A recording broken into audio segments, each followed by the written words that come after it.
Hi, my name is Christopher Bello. I'm 21 years old, soon to be 22 on Monday, the 27th of November. And right now I am working at an after school, and it's pretty great. Um, my first impressions of Richmond Hill were that it's ghetto. And really that's all a facade because everyone's just acting that way. But when you're in the moment, it kind of weighs on you that this is the environment you're going to be in for the next few years, and it sucks. But that's just when you first get there.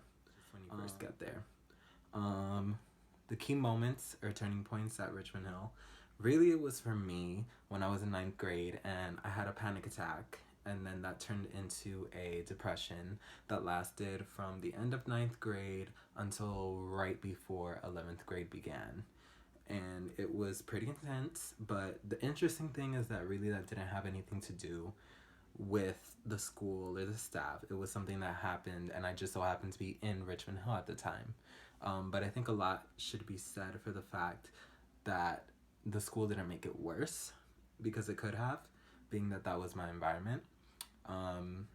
So yeah, and at that, I joined the volleyball team in 11th grade, was benched to realize that I really wanted to start, busted my ass, arguably became the best or second best person on the team, and then had a great run with my year's volleyball team. We won third, second, and first place in 3 different tournaments, first time ever. Got to semifinals, first time ever, realizing that hard work does not always pay off. That's something that you're not going to be taught in high school because they want you to believe that if you work hard, you're going to get good grades and so on and so forth, but that's a lie. Hard work doesn't always pay off. Smart work will pay off. And what that means is you have to look at everything from each and every single angle, tackle it that way, and then you still might not get the results you want, but you'll get better results than most people. What I took away from my Richmond Hill High School experience, honestly, not much.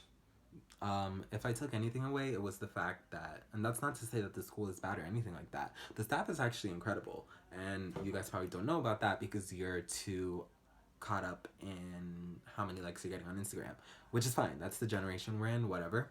But the reason I didn't take a lot away was because I was just focused on graduating, which most people are.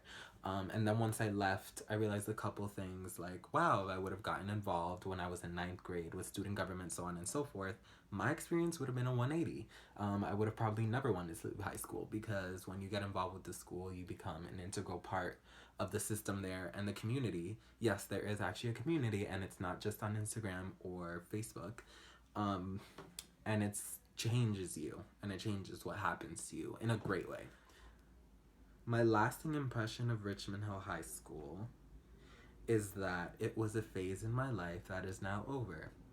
Not because it was negative or because it was positive, but because I really didn't think about the fact that I was in high school. I just thought about the fact that I was trying to get out. And I know that's how most people are. And that's okay. It's just you can get a lot more out of it if you get involved and if with the staff, because the staff there is amazing. Amazing. Like, seriously. Thank me later. So yeah, that's my lasting impression. It's just like, okay, bye. The advice I would offer to current Richmond Hill students is get involved. Even if you join a sport just to be a part of a sport in a community, do it because it looks good, 1, and 2, it does foster your ability to interact with other people. So I would say do that. You need to get involved. You need to look for things. You need to do things. You need to go to the staff, but it will pay off.